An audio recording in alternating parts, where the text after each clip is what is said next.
SER Podcast. Estás escuchando El Abierto de Hoy por Hoy. Cada día analizamos las noticias más relevantes de la actualidad, las claves políticas, económicas y sociales, con las voces de los protagonistas y los distintos puntos de vista de nuestros tertulianos.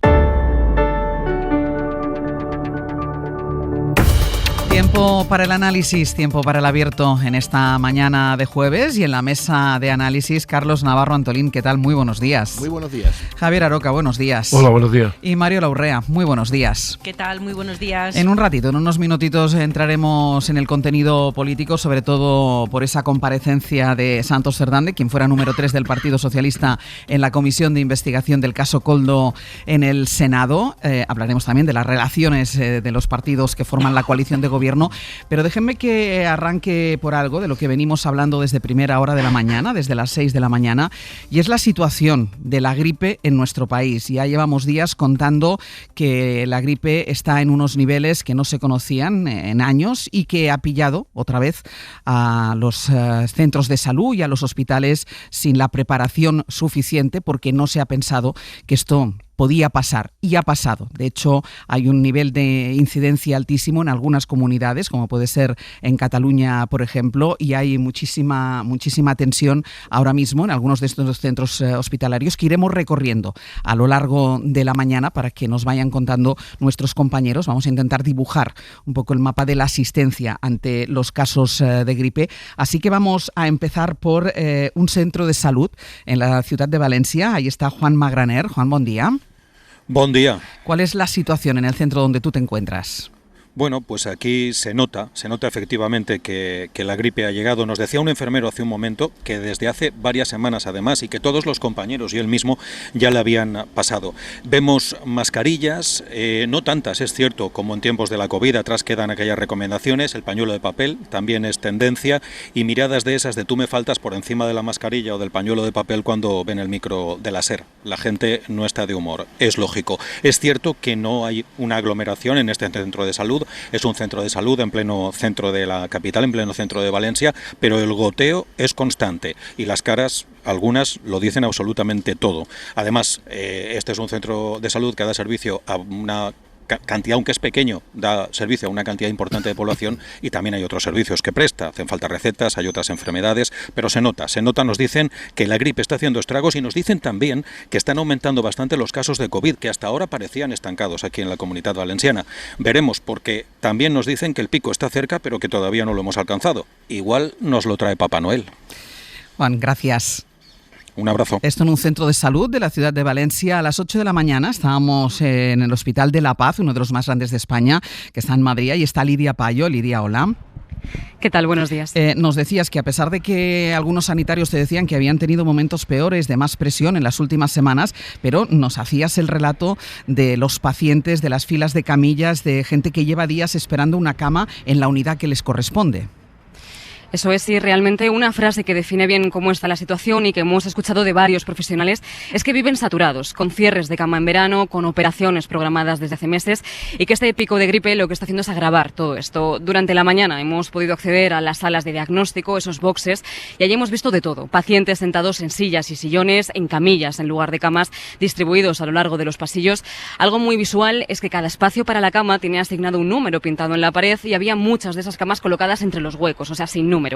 Y es que, como decías, hemos encontrado también 2 pacientes de más de 50 años que llevaban esperando desde el día 12, es decir, 6 días a una cama para la planta, para que les suban a la planta de neumología. Y cuando lo recomendado, según nos han contado los trabajadores, es que esperen un máximo de 24 horas. Estas 2 personas llevaban 6 días. También hemos visto las caras de cansancio de los trabajadores de las urgencias, que nos cuentan cómo está repercutiendo toda esta sobrecarga. Porque una sala normal está al doble de capacidad, tenemos pacientes en los pasillos, entonces eso hace que nosotros nos veamos bastante desbordados, que no podamos ofrecer cuidados de calidad, que los pacientes estén ansiosos y te manifiesten su preocupación, y que todo eso hace que se nos haga una bola que ya arrastramos durante demasiado tiempo. Tenemos compañeros de baja por ansiedad, tenemos compañeros que enfrentarse a un turno ya les cuesta mucho, no pueden conciliar el sueño por las noches, no pueden conciliar con sus familias, lo estamos pasando mal. Como decíamos, el 80% de las personas que entraron desde ayer por la tarde en las urgencias de La Paz tenían síntomas gripales.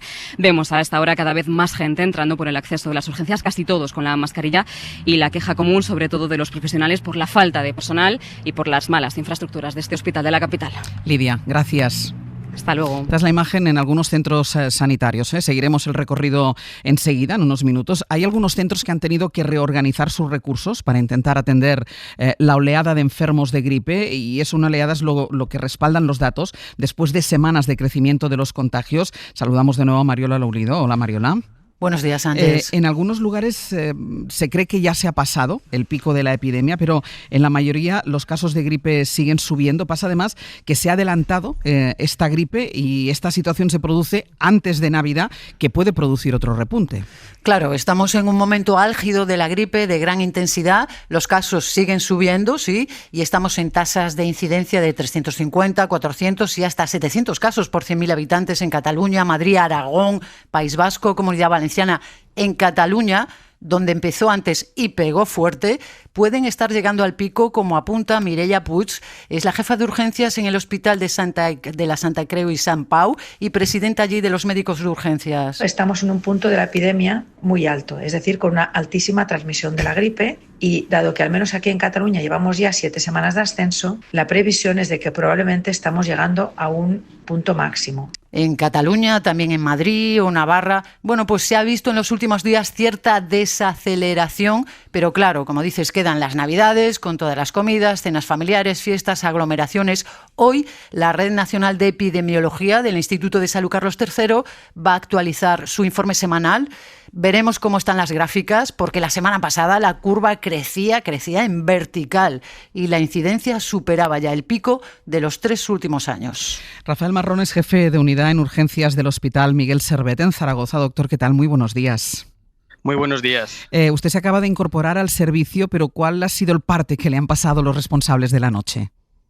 Bueno, pues la noche ha sido intensa porque, como bien están comentando, pues la gripe está agravando la situación de saturación, que ya es crónica en nuestros servicios de urgencias, y está poniendo en tensión el sistema y está llevando al límite a los profesionales, porque no solo hay que atender por la noche a los pacientes que ya vienen, sino que hay que atender a los pacientes que están. Y los pacientes que están son un montón de enfermos que están esperando una cama en planta y que llevan algunos incluso varios días, ¿no? Entonces eso hace que los profesionales de urgencias no solo tengan que atender la demanda, sino un montón de pacientes que están enfermos y que hay que darles calidad asistencial. No siempre, como se ha visto en los medios de comunicación, pues en las mejores condiciones posibles. Lo que decía al principio, esa sensación de no aprender, porque llega esta epidemia de gripe, que bueno, es previsible que pueda pasar en estas fechas, un poco más adelante. Esta vez parece ser que se ha adelantado y llega otra vez sin que haya habido planes de contingencia, ¿no? Así es, bueno, esta vez quizás nos ha pillado un poquito con el pie cambiado, como se dice, ¿no? Porque sí, ha venido más adelantada de lo previsible, pero sí que es cierto que todos los años ocurre lo mismo. Llega el invierno y tenemos imágenes de saturación en los servicios de urgencias, con falta de camas. En este sentido sí que tendría que haber ciertos planes de contingencia que reforzaran las plantillas de urgencias y que sobre todo la época de gripe o de epidemiológica que se agilizaran de alguna manera o garantizar circuitos ágiles para los ingresos hospitalarios. Uh-huh. ¿Cuánto contribuye a esta curva de la gripe, doctor, el hecho de que la gente no se vacune? Bueno, en este año es un poquito peculiar porque primero, al pillar antes el pico, ha hecho que todavía estemos en pleno proceso de vacunación. Sí. Y eso hace que nos haya pillado con muchos grupos de población todavía sin vacunar. Por otro lado, esta cepa es un poquito menos, digamos que escapa, algunos de los serotipos escapan a la vacuna, pero evidentemente la vacuna es el único medio eficaz que tenemos para cortar la transmisión. Entonces, entre la cepa que tenemos ahora, que escapa en algunos casos a la vacuna y que nos ha pillado con un poquito adelantados, pues está haciendo que quizás la curva suba más de lo esperado. Por eso tenemos que recomendar a la población que se sigan vacunando, porque es el único medio eficaz que tenemos para cortar. Uh-huh. Y una última cosa, doctor. doctor, ¿cuál es la clave para frenar la llegada de pacientes? Porque es verdad que hay mucha gente que va a urgencias o que va al centro de salud con una gripe que en principio, incluso por el tipo de persona, por la edad, no presenta complicaciones. Bueno, la educación sanitaria en este sentido es básica, ¿no? Que quizás ahí sí que es verdad que hay procesos gripales que son banales y que se pueden pasar pues en casa con los medios tradicionales, ¿no? Tomar un antitérmico como puede ser el paracetamol, beber abundantes líquidos y pasar los días que son 2, 3, 4 días de malestar, con fiebre, con dolores musculares, etcétera. Sí que es cierto que cuando ya veamos algo más raro, ¿no? Que no es la evolución habitual de una gripe, ¿no? Que la fiebre es muy alta, que no llevamos 7 días y seguimos con fiebre o tenemos más clínica de lo habitual, entonces sí que es cuando debemos consultar bien al centro de salud y si el centro de salud considera, pues derivar al hospital para hacer alguna prueba más, ¿no? Rafael Marrón, jefe de unidad en urgencias del Hospital Miguel Servet, muchísimas gracias por habernos atendido y que vaya bien la jornada. Muchísimas gracias a ustedes. Hasta luego. Vamos a hacer una pausa y a la vuelta vamos a seguir tirando del hilo de la gripe, porque nos queda todavía un par de centros de salud y hospitales que visitar, y porque también nos estaba explicando ahora el doctor Rafael Marrón que les pilla este brote de gripe sin un plan de contingencia preparado, les pilla con falta de personal, que es un problema endémico, y quiero hablar con Mariola, que sigue aquí con nosotros, quiero hablar con ella de la situación además en la que pilla al colectivo sanitario, especialmente al colectivo médico, este brote de gripe. Una pausa y seguimos. El Abierto. Ser Podcast. En El Abierto, Mariola Urrea, Javier Aroca y Carlos Navarro Antolín. Ahora hablamos de la situación del colectivo sanitario, pero antes nos vamos a ir a otro punto, porque uno de los datos que nos daba Mariola en el arranque del Abierto es que una de las comunidades más afectadas por este repunte de la epidemia de gripe, con más incidencia de la media en el resto de España, es Cataluña. En el Hospital del Mar de Barcelona está Soledad Domínguez. Sole, buen día. Hola, ¿qué tal? Buen día, Ángels. Pues mira, ahora mismo ambiente muy tranquilo en las urgencias del Hospital del Mar, que es el centro de referencia para 2 de los distritos más poblados de la ciudad de Barcelona. Desde las 7 de la mañana, que es cuando hemos hecho la primera conexión, solo han llegado un par de ambulancias y no hay nadie ahora mismo esperando en la sala de espera. Nos dicen sí desde el centro hospitalario pues que estos días, esto es un espejismo, porque estos días están teniendo mucho movimiento, sobre todo de pacientes que acuden con infecciones respiratorias. El dato más positivo es que muy pocos requieren ingresar. Ahora mismo hay en este centro ingresados con gripe A 19 personas. Esto supone el 5% del total de camas. Tú estabas hablando ahora de la previsión, si esto les ha pillado preparados o no. El centro va a explicar mañana al comité de empresa el plan de refuerzo que van a aplicar en los próximos días, porque se teme que las reuniones de Navidad, también lo estamos comentando, provoquen que la cifra de contagios siga subiendo. Sole, gracias. Hasta luego. Van a estudiar un plan de refuerzo. Nos decía antes el médico de urgencias, el responsable de urgencias del Miguel Servet de Zaragoza, con el que hablábamos, que les había pillado este brote, esta epidemia de gripe sin un plan de contingencia preparado, y esto provoca algunas de las imágenes que nos están describiendo nuestros compañeros de muchos pacientes acudiendo a los centros de salud, hospitales, camillas, pacientes que no tienen espacio en una planta, y está repercutiendo evidentemente en el trabajo de los sanitarios. Se quejan los profesionales de que no hay refuerzos, de que las plantillas están saturadas, Mariola, y que incluso algunos centros no cuentan ni siquiera con camas para poder ingresar a todos los pacientes que lo necesitan. Sí, todos los profesionales que hemos consultado dicen eso, que no hay refuerzos de personal, faltan médicos, enfermeras, personal también administrativo, tanto en atención primaria como en las urgencias de los hospitales, donde no llegan las camas para los ingresos, que están aumentando con un 20% además de neumonías. Atienden sobre todo a personas mayores con complicaciones y pacientes sin vacunar. Los sanitarios están sobrecargados y con algunos centros a punto del colapso, y denuncian sin aprender las autoridades la lección de la pandemia. Lo dice José María Molero, que es de la Sociedad de Medicina Familiar. A pesar de aquellos planes de reforzar la atención primaria, que todos los servicios de salud, es cierto que no se ha producido ese incremento necesario. Seguimos mal preparados para atender lo ordinario, y cuando llegan situaciones como las epidemias, este déficit todavía se nota más.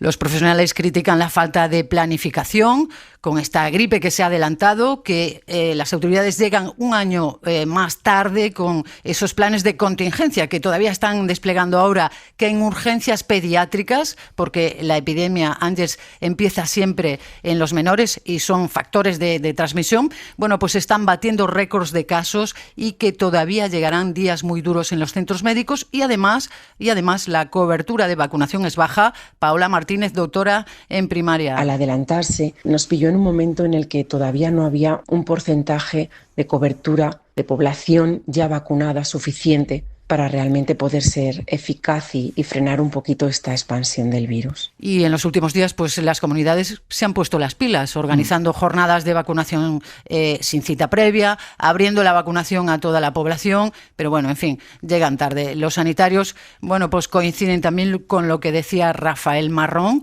piden también responsabilidad a los pacientes para que ayuden a frenar la epidemia y reducir la saturación en los centros. Bueno, pues si tienes síntomas, no salir de casa, si tienes que salir, ponerte la mascarilla siempre, vacunación, y que no vayas a urgencias o a la consulta, a no ser que seas grupo de riesgo o que tengas síntomas alarmantes que empeoren, porque hay que recordarlo, Ángeles, la gripe se cura en casa y sin antibióticos. Mariola, gracias. Hasta luego. Nos queda un último punto al que ir en este recorrido que estamos haciendo por algunos hospitales y centros de salud de España. Nos vamos a ir a Cádiz porque es la provincia con mayor incidencia de gripe de toda Andalucía. Ahí en el Hospital Puerta del Mar de Cádiz está nuestro compañero Pedro Espinosa. Pedro, ¿cuál es la situación ahí? Buenos días. Hola, buenos días, Ángeles. Pues podemos corroborar aquí todos los datos que ha aportado ahora mismo Mariola Rubio, porque aquí en las urgencias del Puerta del Mar, según nos acaban de contar los que han salido del turno de noche, se encuentran al límite del colapso. En el Puerta del Mar hay dos áreas de observación, una siempre está abierta y otra casi siempre cerrada, salvo que haya que aislar a algún paciente o en crisis como la que se está viviendo ahora mismo. Las dos áreas de observación están llenas y, según nos dicen, ahora mismo hay 11 personas que no tienen cama, están esperando esa cama. Cádiz, con 48,9 casos por 100.000 habitantes, como decías, es la provincia con mayor incidencia de la gripe en Andalucía. La preocupación es que para lo que va a suceder con este hospital al borde ya del colapso en los próximos días, si los casos, como se esperan, aumentan en Navidad, ¿cómo va a afrontar este hospital si además en Navidad cierran más camas? Ahora mismo nos dicen que este hospital tiene 80 camas cerradas. Pedro, gracias. Hasta luego. Hemos estado pidiendo también desde primera hora de la mañana a los oyentes que quisieran contarnos su experiencia con la gripe, tanto si son sanitarios como si son pacientes. Hemos dado el teléfono para que dejaran notas de voz. Ahora después podremos escuchar más, pero ya a las 8 de la mañana escuchábamos a Ana con este testimonio. Yo pasé 15 horas el martes en el Gregorio Marañón, en urgencias, acompañando a mi madre de 86 años, a la que habían diagnosticado el día anterior de gripe A. A los políticos o dirigentes que digan que la sanidad está bien, les invito a que se pasen ya no 15 horas, solamente un par de ellas, por esos pasillos donde los enfermos están hacinados, donde solamente les falta poner literas, donde solo por darte un papel tardan 1 hora porque los médicos ya no dan abasto y las enfermeras doblan turnos. Así que, si quieren, yo les doy mi teléfono y que me llamen y les cuento lo bien que está la sanidad pública.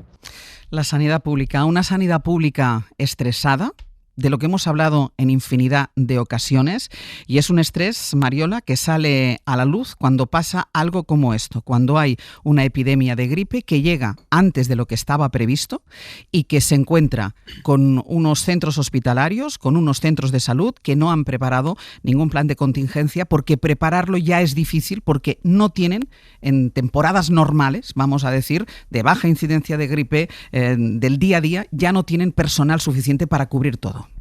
Así es, yo quiero comentar dos cosas, Ángeles. La primera es que hablar de las cosas que preocupan a la ciudadanía, y desde luego la sanidad preocupa a la ciudadanía, es todo un acierto. pero además lo es también porque la sanidad, como la educación o la vivienda, constituyen el núcleo duro del estado de bienestar, que quiero recordar configura parte de nuestra identidad democrática. Y en segundo lugar, hay que recordar, conectado con este planteamiento que hacías en el arranque, que el modelo de sanidad pública que tenemos se diseñó en España en los años 80, en los años 90.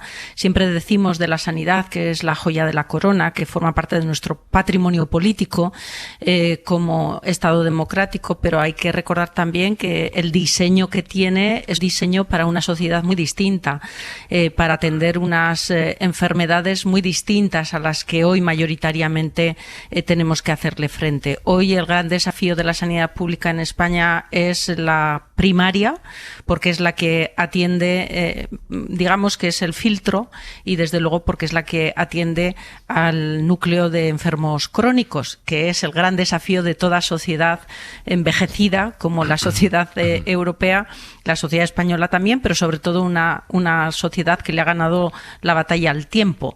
Yo creo que cuando ocurre el problema que estamos analizando hoy, que es una gripe, y corremos el riesgo de que los sanitarios nos trasladen el problema de corto plazo, el problema de hoy, que es si existen o no planes de contingencia, como tú decías, si existe o no un equipo de recursos humanos refrescado o agotado, si nuestras infraestructuras están lo suficientemente puestas al día. Pero creo que hay un desafío mayor a medio y largo plazo, que es repensar el modelo de sanidad que necesita un país como España, con los problemas que tiene España, con las necesidades que tiene España. Y creo que es eso, aprovechar cualquier oportunidad, en esta ocasión es la gripe, para invitar a nuestros políticos a que hagan esto que es más difícil, que es pensar en términos estratégicos y pensar a largo plazo. Y me ha gustado mucho la reflexión del jefe de urgencias del Servet cuando hablaba de la alfabetización sanitaria.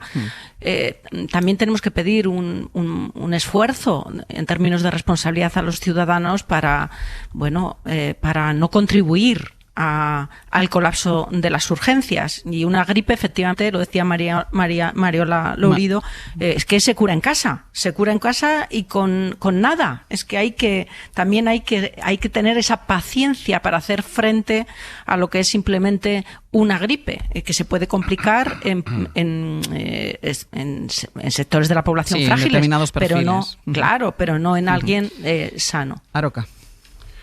Bueno, primero, cualquier persona que tenga una mínima formación médica, clínica, e incluso los que no las tenemos, sabemos que las epidemias de gripe no son en agosto. Eso es lo primero. Yo creo que no hace falta ser una persona muy versada para saber cuáles son las fechas que suelen venir este tipo de dolencias, de epidemias, ¿no? Pero inmediatamente después de decir eso, hay que pensar y reflexionar sobre qué pasa como para que los responsables de nuestra salud pública no hayan previsto esto. Porque, bueno, yo ya desde hace semanas estoy escuchando que la gripe venía mal, incluso con el nombre de la cepa y con reflexiones bastante importantes sobre lo que se venía. Y yo digo, bueno, pero esto que sabíamos todo el mundo no había llegado a los responsables médicos, políticos. Bueno, pues por lo visto no. Ese es un plano, pero claro, después que llueve sobre mojado, llueve sobre una situación general de la sanidad pública prácticamente en todas las comunidades autónomas del Estado, que son las que tienen las competencias. Hay que insistir en esto, no vaya a ser que como siempre se desvíe la atención hacia otros asuntos. Lo importante es que la sanidad pública, tal como está ahora mismo pensada, no repensada, sino pensada, no da más de sí. O sea, sí, es muy fácil, no es necesario ni siquiera escuchar a nadie que te lo cuente. Basta con darse un paseo por cualquier centro clínico, cualquier ambulatorio, y uno ve la situación y cómo están los médicos. Pedir hora para un especialista. O sea, es decir, claro, llueve sobre mojado cuando viene un episodio de esta naturaleza, evidentemente no podemos. Y decía Mariola, hay que repensar. Yo creo que más que repensar lo que hay es que elegir. porque evidentemente esto ya está repensado, al menos tal como yo lo observo. Está repensado ¿en qué sentido? Bueno, pues hay una apuesta descarada y, en mi opinión, desvergonzada por transferir recursos desde la sanidad pública a la sanidad privada. Esto no está ocurriendo en la sanidad privada, esto está ocurriendo en la sanidad pública. ¿Por qué? Porque está desatendida y porque el objetivo político no declarado, pero sí observado, es que la sanidad pública cada día se deteriore más, cada día tenga peor opinión, reputación y aprecio por la ciudadanía, y que al final pues todos veamos como irremediable acabar en la sanidad privada. Por tanto, no es un problema de repensar, está ya pensado, elaborado y planificado, y se ve ahora en la gripe, pero se ve en otras cosas. En mi tierra, en Andalucía, ya estáis viendo cómo no paran de llegar noticias sobre los cribados, recribados, etcétera, etcétera. Por tanto, es un malestar profundo, no es un malestar sobrevenido porque ahora mismo haya unos picos de gripe especialmente graves.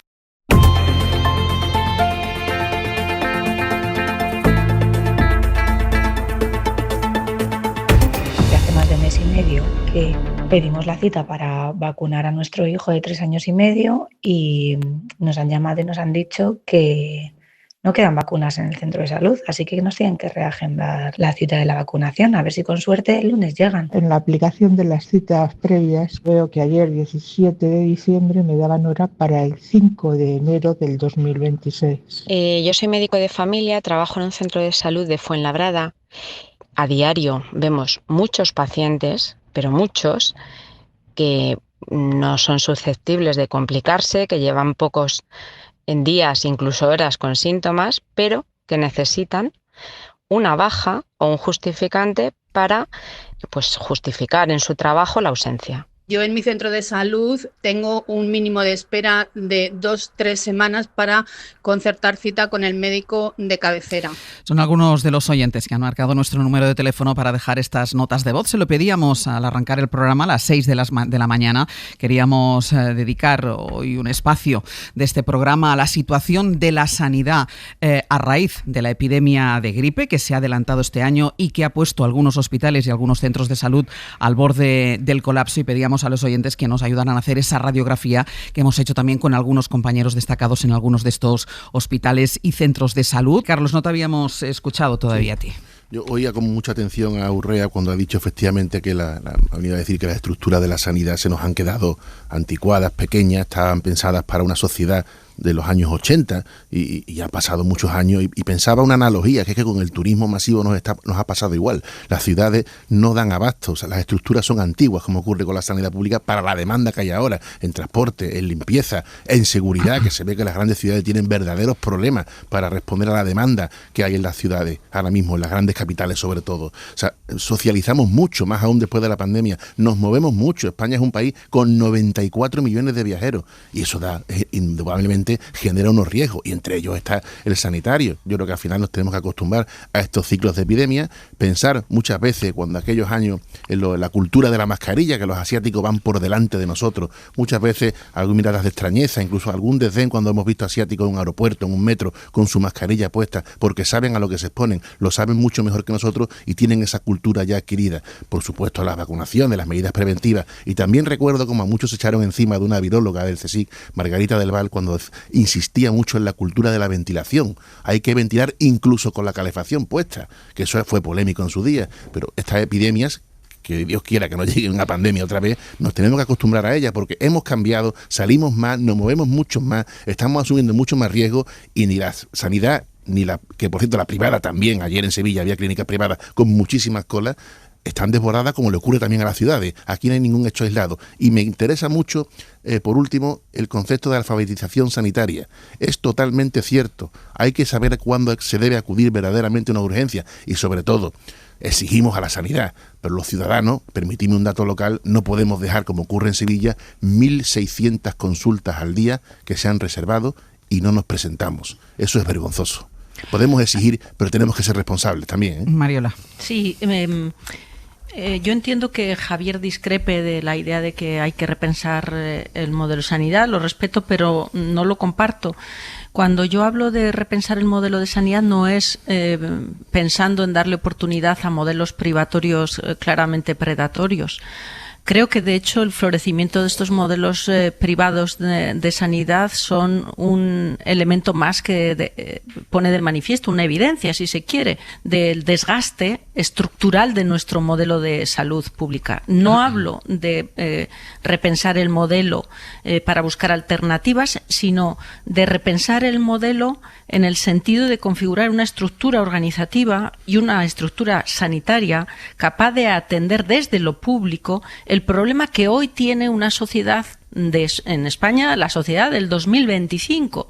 Y eso tiene que ver con atender estructuralmente a lo que son la primaria, que hemos dicho, porque el principal problema que tiene España hoy, como todos los países desarrollados y envejecidos, vuelvo a utilizar esta palabra, es la de los enfermos crónicos. Celebro que una ley aprobada en julio de este mismo año 2025 haya creado la Agencia Estatal de Salud Pública, que es, por cierto, como dice el preámbulo de esta ley, una de las peticiones que se hicieron como enseñanzas aprendidas de la COVID y que se hicieron en el propio Congreso de los Diputados en el marco de aquella comisión excepcional que se planteó para repensar un poco el país desde muchas perspectivas, también desde la sanitaria, después de las lecciones aprendidas de la pandemia. Y yo creo que a veces, pues atendemos a lo urgente, que es el estado de nuestros recursos humanos sanitarios, el estado de nuestras infraestructuras, si existen o no planes de contingencia, pero no estamos desenfocando, o mejor dicho, estamos apartando la atención de lo que es más complejo de abordar, que es de lo estructural. Y esto no pretendo con esta afirmación restarle importancia a la situación que viven los sanitarios. Os hablo desde La Rioja. Ayer en el Hospital San Pedro hubo una agresión a 10 sanitarios por parte de un enfermo que estaba siendo atendido en un box en urgencias. Por lo tanto, hoy la noticia en La Rioja es esta. Estoy perfectamente, familiarizada con la tensión que viven los sanitarios, pero creo que debajo de todo esto tenemos un problema estructural, como tantos otros que tenemos en España y que no acabamos de hincarles el diente. Aroka, déjame un momento, porque quieres responder, pero déjame que hagamos un resumen, porque hemos hecho referencia hoy a las 7:30 de la mañana hablando del modelo sanitario, y ahí ese debate que tienen entre Mariola y Aroka. Hoy hay un artículo en el diario El País del escritor Martín Caparrós, ya saben ustedes, diagnosticado de ELA, y que habla precisamente del modelo sanitario en este país. Somos tontos, dice Caparrós, somos rematadamente tontos, tenemos algo que casi todo el mundo envidia y estamos intentando destruirlo. Cuenta que al llegar a España se quiso hacer un seguro privado y el gerente le contó: mire, aquí en España la medicina pública es muy buena. Nosotros, para tener clientes, tenemos que cobrar barato. No podemos darnos el lujo de tener enfermos muy enfermos. Explica Caparrós que la semana del diagnóstico de ELA, la sanidad privada dejó de atenderle. Y durante esos 3 o 4 años, la sanidad pública se ha ocupado de mí, escribe, con un cuidado que nunca deja de maravillarme. Concluye: no me gustan las grandes trompetas, pero estoy convencido de que la subsistencia de la sanidad y la educación públicas, será el tema más importante que nuestra sociedad enfrentará en los próximos años. Por eso supongo que ya es momento de dejar de hacernos los tontos. Quieren instalar una salud de primera para los ricos y una de segunda o tercera para los demás. Costó mucho mantener estos espacios fuera del modelo capitalista despiadado. Sería terrible que los dejáramos apoderarse también de eso, y creo, escribe Martín Caparrós, que por una vez depende de nosotros. Aroka. No, yo quería decir que yo entiendo lo que dice Mariola y no discrepo, solo que pienso distinto. O sea, el repensar mío es un repensar que va más allá de la coyuntura que estamos viviendo en estos días. Yo creo que repensar, desde mi punto de vista, como yo repienso, es aceptar en un proceso de elección que la sanidad pública tiene que ser un modelo robusto, muy robusto, y que no sea vapuleable por situaciones coyunturales, además muy previsibles. Y lo que está ocurriendo es que está siendo vapuleado porque evidentemente los palos que se están poniendo hoy en torno a la sanidad pública son muy débiles. Los palos del sombrajo se caen al mínimo viento, nada más que se abre una ventana y suela un poco un viento de epidemia, saltan por los aires. Claro, por tanto, para mí repensar es primero fortalecer el sistema. ¿Y cómo se fortalece el sistema? Optando abiertamente, políticamente por el sistema, defendiéndolo. Y claro, ¿cómo se defiende un sistema? Desde luego dotándolo de los recursos necesarios. Es decir, un buen sistema no es un buen sistema sin unos buenos presupuestos, pero estamos viendo cómo en las comunidades autónomas los presupuestos cada vez se deterioran más y es algo peor, se camuflan en las cifras, porque ha ocurrido, por ejemplo, en Andalucía. No, mire usted, es que han subido los presupuestos para la sanidad pública, sí, pero lo que no dice es cuánto de esa subida va destinada a la sanidad privada. Es decir, se fortalece la sanidad privada, no la sanidad pública. Por tanto, es una cuestión de modelo. Y luego ese modelo, evidentemente, conforme va avanzando el tiempo, pero eso pasa no solamente con la sanidad, pasa con los transportes, pasa con cualquier otra cuestión que sea del dominio, por ejemplo. Lo que ocurre del dominio de lo público, como decía antes Carlos, evidentemente hay que adaptarse a los tiempos, pero vamos a ver, la epidemia de gripe la tenían ya en los tiempos de mi padre y de mi abuelo. O sea, ¿qué vamos a descubrir ahora? Lo he dicho antes, que la gripe no es en agosto, que es en estos meses, que puede ser en diciembre, puede ser en enero, pero ahí es cuando hay la gripe, claro. ¿Por qué no hay planificación? Porque no se interesa defender el modelo público, es lo que digo. No hay planificación porque no hay recursos. Pero ¿por qué no hay recursos? Porque claro. Es una opción político-estratégica, lo dice de otra manera Caparrós, con muchísima más sabiduría que yo, hoy en el país lo dice, claro, si ustedes no están dotando la sanidad pública y al revés, nos están convenciendo de que poco a poco es tan mala que al final tengamos que sacarnos una póliza, porque claro, se está desmantelando, y como él dice y escribe, y algunos lo llevamos diciendo mucho tiempo, lo que se trata es que al final el modelo último que defiende el ultraliberalismo es que la sanidad pública sea una especie de beneficencia en donde se puedan acoger a los más desfavorecidos de la vida, y el resto, pues bueno, de ese modelo thatcheriano, pues nos tengamos que hacer todo un seguro para ir cuando nos pongamos malos a la sanidad privada, pero ya, y advierto también, por lo que dice también Caparrós, que sepáis que cuando a la privada no le convenga, porque somos un paciente indeseable y caro, va a decir que a mí, plin, yo duermo picolín, y que se vayan ustedes a la privada otra vez. A la pública, perdón. ¿Ya? Vale, ya. No digo por si alguien quería responder. Por si quieren votar luego por mí en las elecciones. Lo bueno de Javier es que al final es que está de acuerdo.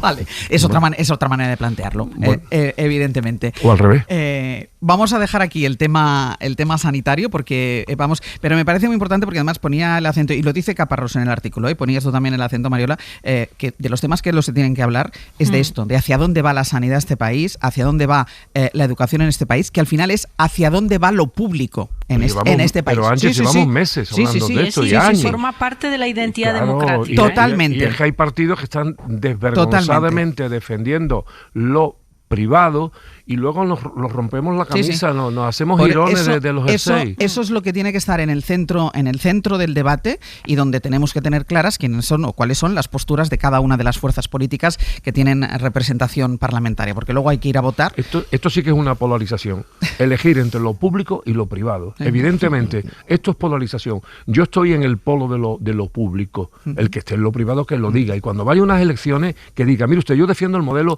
privado de sanidad, y los ciudadanos que elijan. Vamos a hacer una pausa, que a la vuelta quiero ir a Badalona para ver cómo está la situación de esas 400 personas que ayer fueron desalojadas y que han pasado la noche al raso porque, insistimos, el Ayuntamiento de Badalona no les dio una alternativa habitacional después de desalojarlos.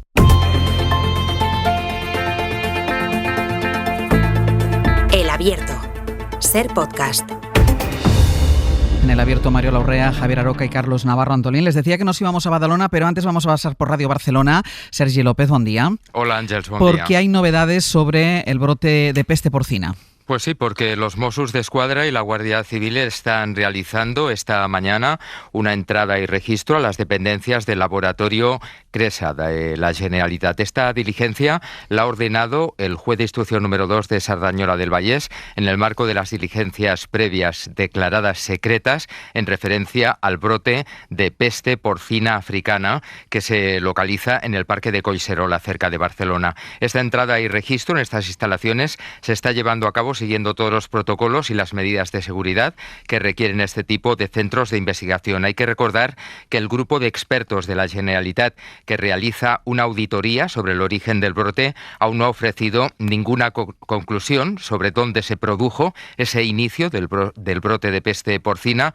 Fuentes del Departamento de Agricultura de la Generalitat aseguran que el registro forma parte de esta investigación que están realizando. Pues si hay alguna novedad, Sergi, nos pides paso sobre esto. La ofrecemos, sí. Venga, pues ahora sí, nos vamos a Badalona. Esta ha sido la primera noche que muchas de las 400 personas migrantes que ayer fueron desalojadas de un antiguo instituto de esta ciudad han pasado en la calle. Personas que a falta de un refugio, a falta de un techo, han tenido que dormir al raso porque las asociaciones sociales tampoco tienen recursos para poder acoger a un número tan elevado de gente. Insistimos, eran casi 400.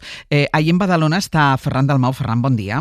Hola, buen día. Además, entre los desalojados, ayer supimos que la policía había abierto expediente de expulsión a 15 personas. Es el procedimiento, además, cuando lo abres para la expulsión, para la deportación a su país. Pero, en cualquier caso, la imagen que queda estas últimas horas en Badalona es una ciudad en la que hay cientos de personas que están deambulando, y lo veíamos ayer ya en la mañana, cuando empezó el desalojo, deambulando por las calles buscando un lugar donde refugiarse ante la negativa y además explícita, sobre todo del alcalde de la ciudad, a darles un alojamiento.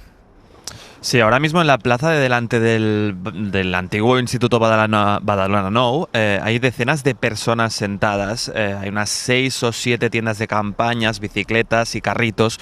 Los exresidentes de este asentamiento se sientan en grupitos alrededor de 2 hogueras que han hecho en medio de la calle. Es difícil de imaginar el frío que hace en esta plaza porque los termómetros marcan 8 grados, pero el viento empeora mucho más la sensación. Es un espacio muy abierto. Este es Samba, que es uno de los chicos que ha pasado aquí la noche.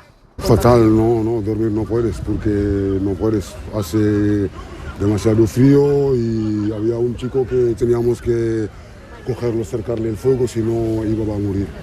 Yo no duermo, no me costó todavía.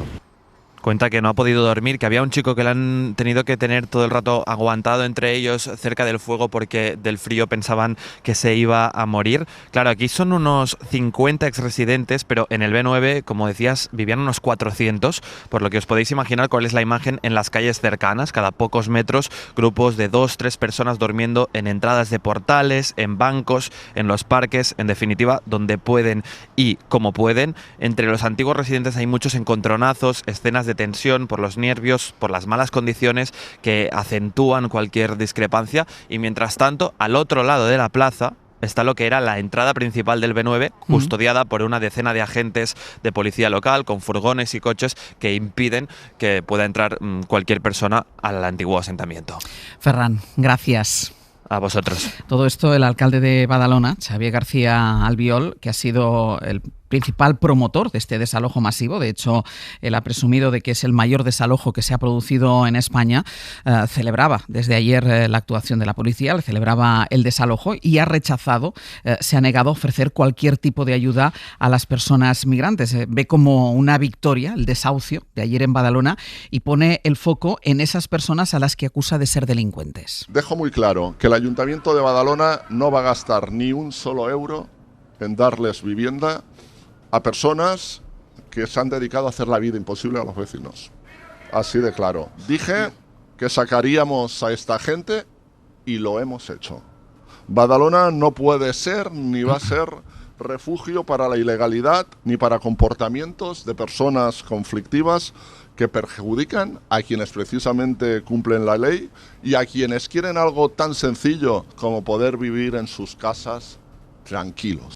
Ayer Ferran Dalmau, que es nuestro compañero que ha estado cubriendo todo este episodio, yo le preguntaba si era un lugar conflictivo, que generara conflicto en el barrio el hecho de que hubiera 400 personas viviendo en un instituto deshabitado, en un instituto abandonado. Y él decía que no, y que si había habido algún incidente era de puertas para adentro y eran incidentes provocados pues por la propia convivencia de 400 personas en la situación en la que vivían en un centro caso como este. Pero Xavier García Albiol vincula la delincuencia, vincula la inseguridad a los extranjeros, a las personas migrantes que vivían en este local. Y haciéndose eco de algunas de las cosas que dice Xavier García Albiol, el alcalde de Badalona, el tuit de ayer de Alberto Núñez Feijóo: cuando lleguemos al gobierno, los desalojos se producirán en 48 horas y sin esperar 2 años. Si los españoles nos dan su confianza, la ley antiocupación, con K, que aprobamos en el Senado, la aplicaremos desde el primer momento.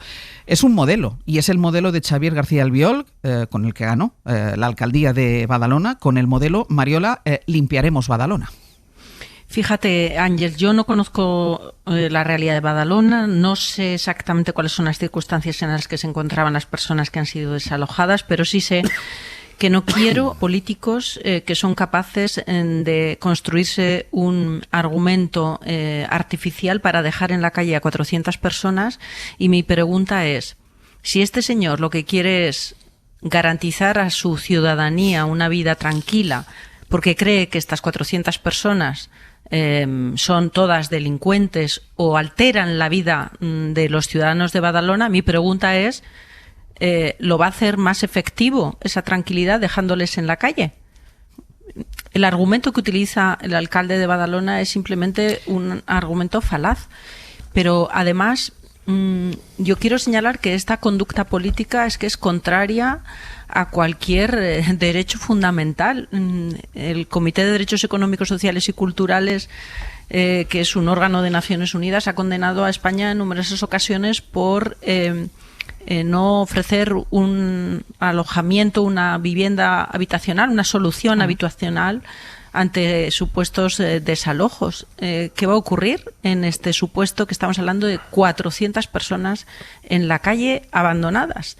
Pero ¿esto qué es? Este es el modelo por el que opta el Partido Popular.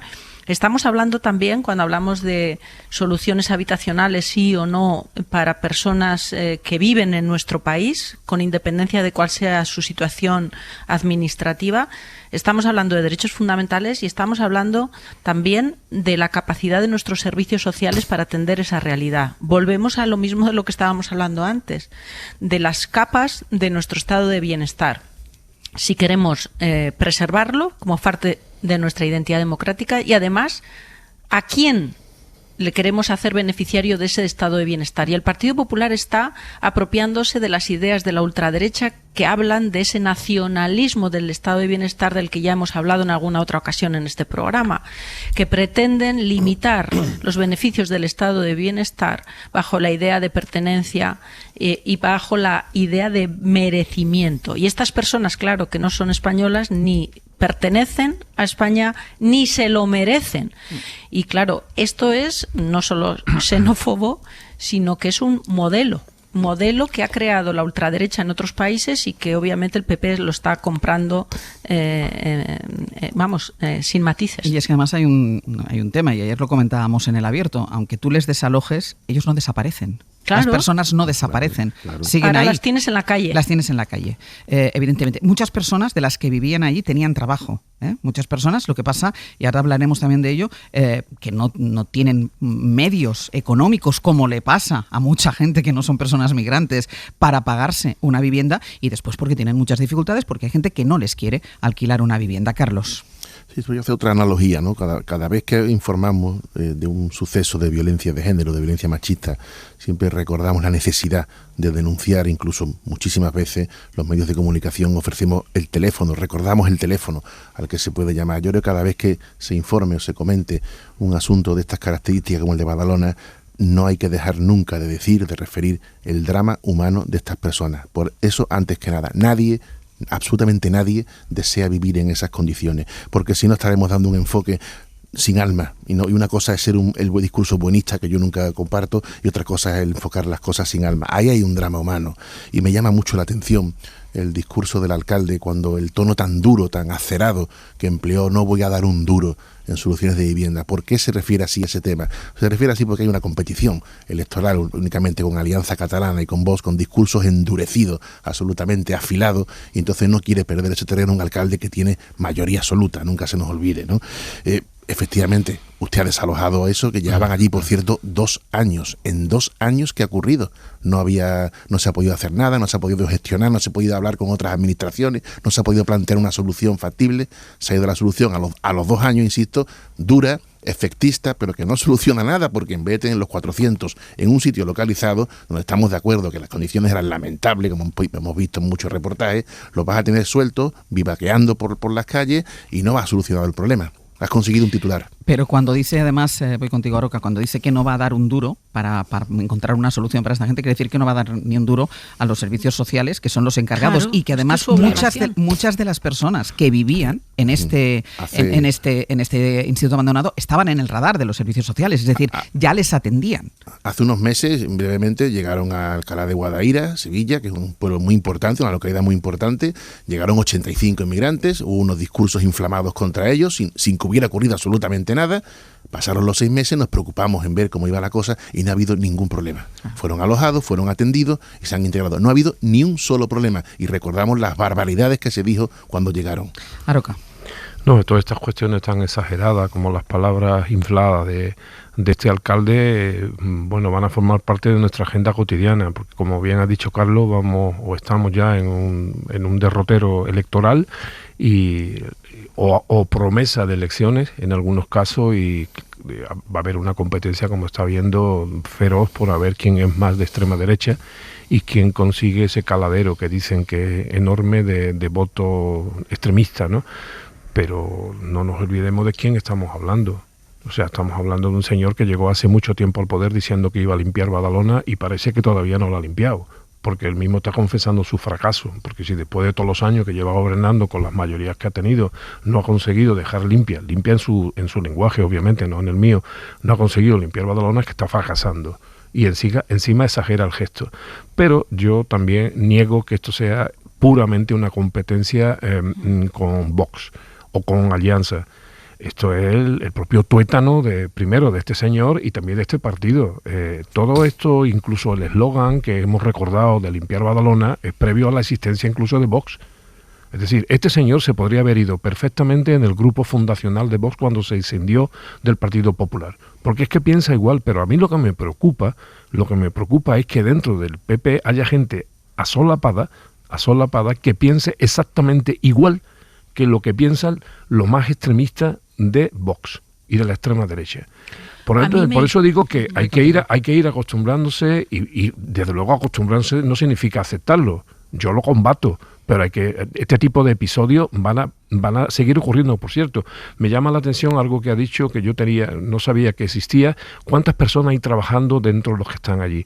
Porque claro, cuando tienen que trabajar, voy a hablar también de Andalucía, como ha dicho antes mi paisano y amigo Carlos, cuando tienen que trabajar, oye, les importan muy poco los papeles, les importa muy poco el color. Cuando están explotados, por ejemplo, en la provincia de Huelva, y viven hacinados en casas, acostándose en cartones, eso no les preocupa.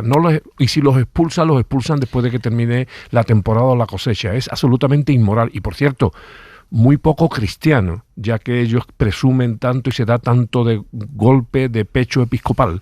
Eso es anticristiano. Mariola.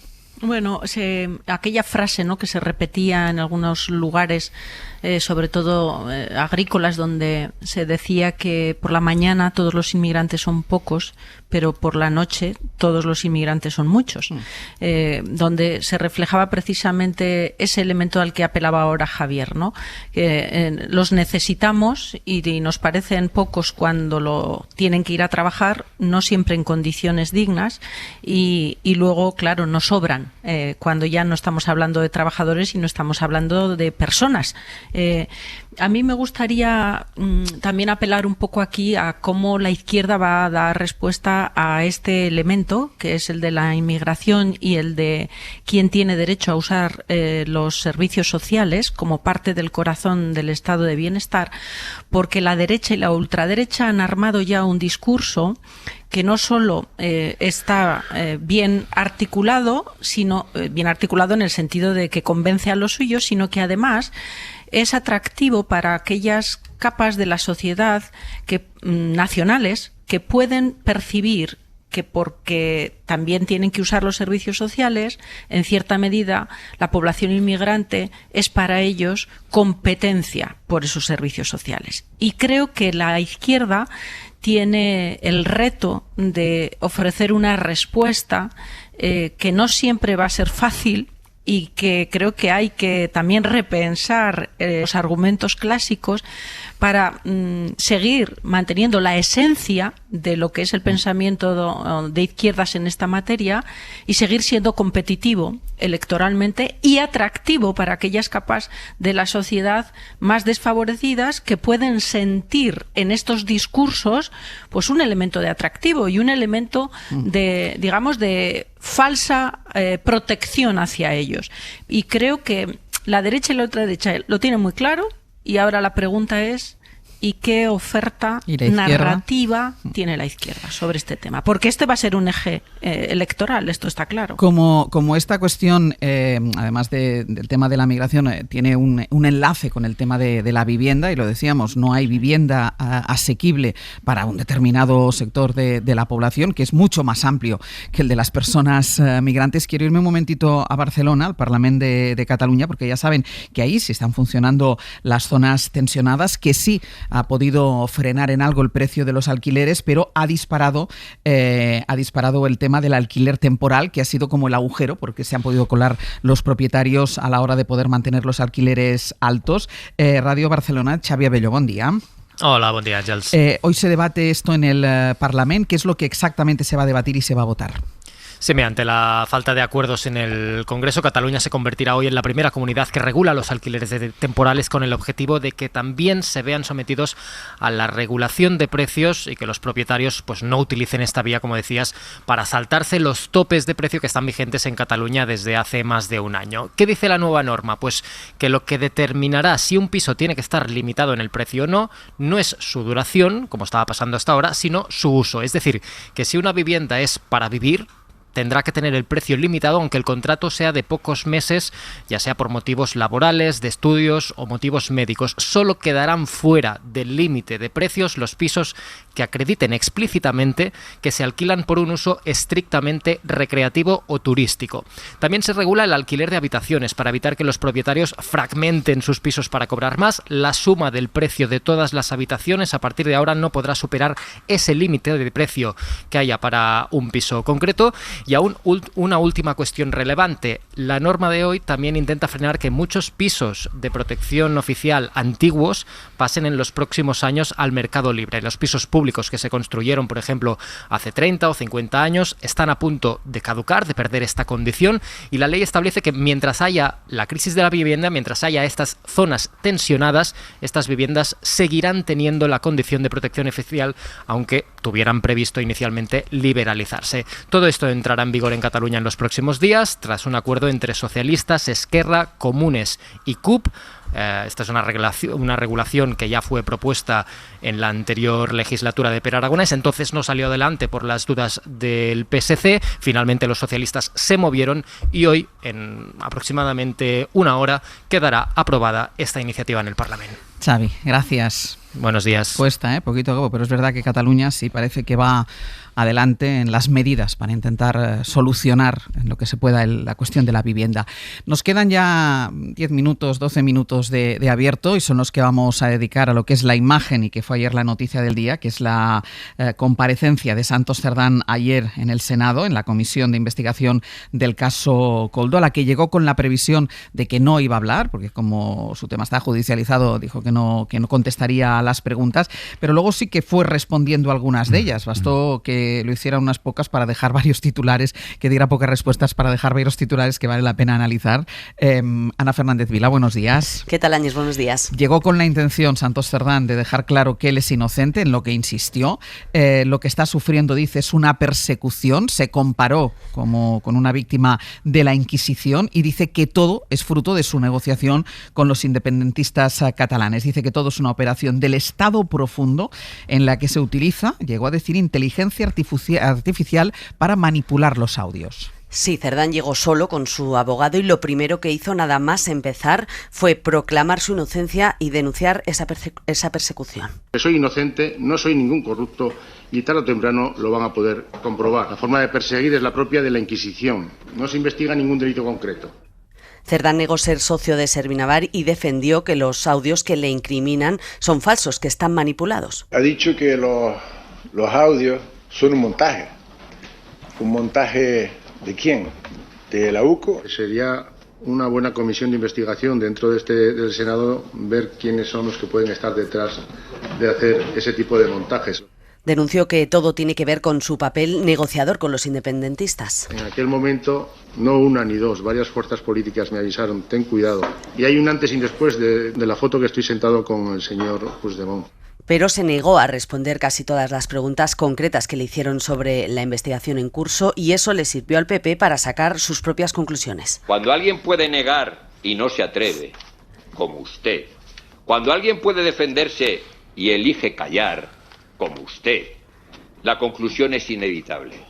Esto decía el senador del PP, Gerardo Camps. Cerdán no quiso responder, por ejemplo, sobre el papel de Leire Díez, aunque sí negó que exista financiación ilegal en el PSOE.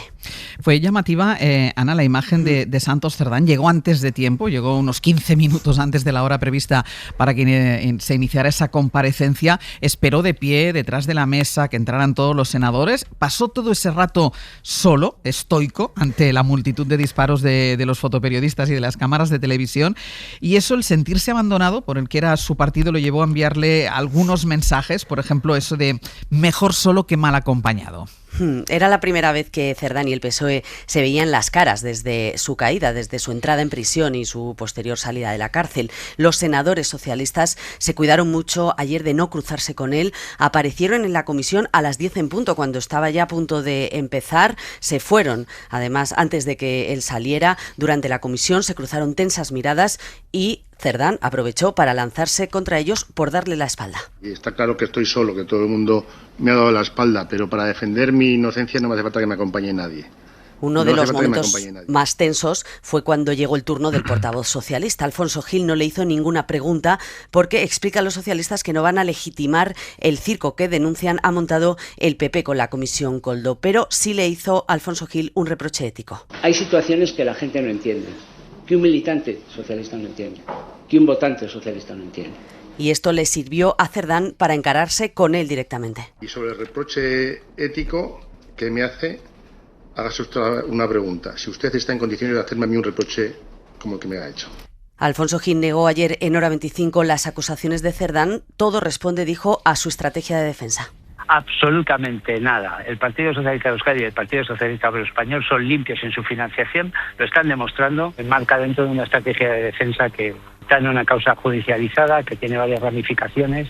Los socialistas niegan sentirse amenazados, Ángels, porque insisten que no hay nada, pero sí reconocen el mal trago por el que tuvieron que pasar ayer en el peor momento, cuando está a punto de abrirse el domingo en Extremadura el nuevo ciclo electoral, mientras lidian con los frentes por la corrupción y los casos de presunto acoso sexual que le ha constado una nueva crisis consumar dentro del gobierno. Ana, gracias. A vosotros. Hasta luego. Carlos, ¿cómo viste esa comparecencia, la estrategia de Santos Cerdán? Bueno, había que esperar al juicio para ver las pruebas. A él lo vi absolutamente endurecido con lo suyo, que es verdad que lo dejaron solo. Y el representante del PSOE no estuvo especialmente duro con él, ni mucho menos. Estuvo muy, muy diplomático y casi diría que exquisito, pero recibió, vamos a llamarlo así, el mamporro de esa amenaza velada, ¿no? Se me quedó una reflexión hablando después con varias personas que, claro, muy, muy clara, ¿no? Koldo y Ábalos están en la cárcel a petición de la Fiscalía, no se olvide, tras una vistilla que se llama así judicial, pedida por la Fiscalía, no se olvide. Y Cerdán entró en la cárcel sin la oposición de la Fiscalía, tampoco se olvide. Si la Fiscalía depende de quién depende, hay alguien que no hizo nada para moverla, que es lo mismo que pensaba Bárcena de Rajoy en su día. Esa fue la reflexión que se me quedó tras hablar con varias personas. Aroca. Bueno, lo primero es que lo que ocurrió ayer, no sé si calificarlo de circo o lo que sea, simplemente con calificarlo como una comparecencia parlamentaria ya es suficiente para entender los perfiles que tiene este tipo de comparecencia. Yo creo que todo lo que se dijo tiene en cualquier caso un valor mediático, un barra político, pero en ningún caso tiene un valor procesal judicial, de manera que los términos de lo que se dijo ayer solamente hay que circunscribirlo a ese espacio del debate.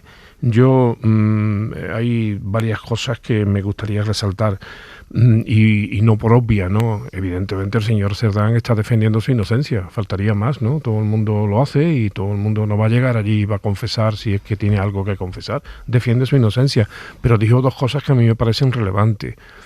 Una, afirmó con contundencia de que no hay financiación ilegal en el Partido Socialista, que es el meollo de los malvados, entre comillas, y podemos decir que todo esto es una jugada para intentar que Cerdán diga, como secretario de organización, ni más ni menos, que en el partido hay financiación ilegal. Ayer lo negó taxativamente. Otra cosa es que pueda alguien demostrar lo contrario en el juicio, como se ha dicho anteriormente, porque todo lo que se dice del señor Cerdán hay que demostrarlo. Hay que recordar una vez más que los informes de la UCO tienen solamente el valor de denuncia. Lo dice la ley, no lo digo yo, lo dice la ley. Tiene valor de denuncia, por tanto, todo lo que se diga hay que demostrarlo. Y después una advertencia que a mí me parece relevante, porque es que han ocurrido algunos casos recientes que conviene resaltar. Hizo una alusión, que evidentemente habrá que demostrar, si es que pueden los peritos, de que hay una cierta intervención de la inteligencia artificial. Es algo para reflexionar, porque no solamente afecta o podría afectar a este señor Cerdán, sino que la inteligencia artificial parece que ha irrumpido como el caballo de Atila en nuestras vidas y hay que tener todas las precauciones democráticas para defendernos de algún tipo de ataque. En el caso concreto que nos apunta, pues resulta que incluso un medio de comunicación ha ilustrado una información con una foto procedente de la inteligencia artificial. Esto yo hubiera esperado una reacción muchísimo más contundente, deontológica, del mundo de la prensa y del mundo judicial, porque evidentemente si a partir de ahora con la inteligencia artificial te pueden poner en el candelero, en el expositor de las vergüenzas, estamos andando por un resbaladero peligrosísimo y antidemocrático. Mariela. Bueno, yo vi a una personalidad muy rocosa, yo creo que fuerte en el sentido de que no ha sido quebrado por todo este proceso político y judicial que ha vivido. Se muestra muy desafiante y desde luego es una persona muy disciplinada con su defensa judicial. De hecho, ayer estaba durante toda la comparecencia acompañándole su abogado, que era quien obviamente le iba administrando un poco el tipo de pregunta que podía o no contestar. Y esto me lleva a una pregunta, que es ¿qué sentido tiene que tengamos comisiones de investigación reguladas en una legislación que permite que existan, incluso aunque los casos que se estén conociendo ya están siendo objeto de un proceso judicial? Yo creo honestamente que este tipo de comisiones no tiene ningún sentido, más allá de generar, bueno, pues sí, muchos titulares y generar, digamos, fuego de artificio político. Pero creo que hay que pensar y repensar, hoy va el día de repensar todo, también un poco la viabilidad de estas comisiones. Y luego lo decían las claves. Oye, esto de que apelar al Estado profundo, todo es el resultado del Estado profundo, creo que también necesitamos, en términos democráticos, hacernos la pregunta de qué es esto del Estado profundo, quién forma parte del Estado profundo, no vaya a ser que todos los recursos que le falten a la sanidad estén en el Estado profundo. Es que a mí esta clave me parece muy interesante, Mariola, porque cuando él hacía referencia a esto, ¿de qué estamos hablando? Claro, y sobre todo, recordando que el presidente Sánchez, en una entrevista en el año 2019, se le preguntó sobre las cloacas del Estado y dijo que habían terminado con las cloacas del Estado cuando llegaron al gobierno. Estamos hablando del 2019. Y en el 2025 el Estado profundo parece que opera a sus anchas y sin control. Entonces creo que más allá de apelar al Estado profundo, creo que debemos preguntarnos qué es esto el Estado profundo, quién forma el Estado profundo y qué estamos haciendo para luchar, si es que existe, frente a este Estado profundo. Bueno, una sugerencia, que se mire con mucha atención el requerimiento del juez Pedraz para que Orbán comparezca en la medida en que fue víctima del Estado profundo, en mi opinión, aunque lo podemos llamar de otra manera, podemos llamarlo Miguel Urbán. Es que has dicho Orbán, pensaba que era el presidente. Sí, yo también digo, perdón. El ex eurodiputado no vendría más si compareciera. Que compareciera el ex eurodiputado de Podemos. Un tribunal mundial demócrata. Quiero decir que este señor, como otros de su filiación ideológica, han sufrido persecución del Estado profundo, materializada como, y habrá que demostrarlo, a través de policías patrióticas, de jueces patrióticos y, por cierto, también de medios patrióticos que nunca piden perdón. Aquí todo el mundo pide perdón, menos los que la hacen, y por tanto sería muy conveniente analizar con detenimiento a qué conclusión llega su señoría, el magistrado Pedraz, porque sería muy importante para la salubridad e higiene democrática y para que alguna vez nos enteremos, si es que tenemos que enterarnos, y si no para negarlo, de que existe un Estado profundo. Hoy por hoy noticias.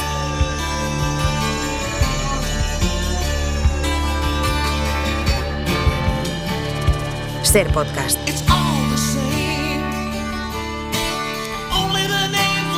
En unos minutitos arrancamos la segunda parte del programa después del boletín de las 10 y están aquí Sergio Castro y Ana Usle. Buenos días. Hola, ¿qué tal? Hola, ¿qué tal? Para explicarnos lo que tenemos preparado. Muy bien. Muy bien. Perfecto. Perfecto. ¿Vais a estar así todo el rato? Sí, puedes escucharlo en diferido. Puedes escucharlo en Aquí diferido. todo puede pasar. Vale. Todo es posible. Sois ser y ser más. Sois.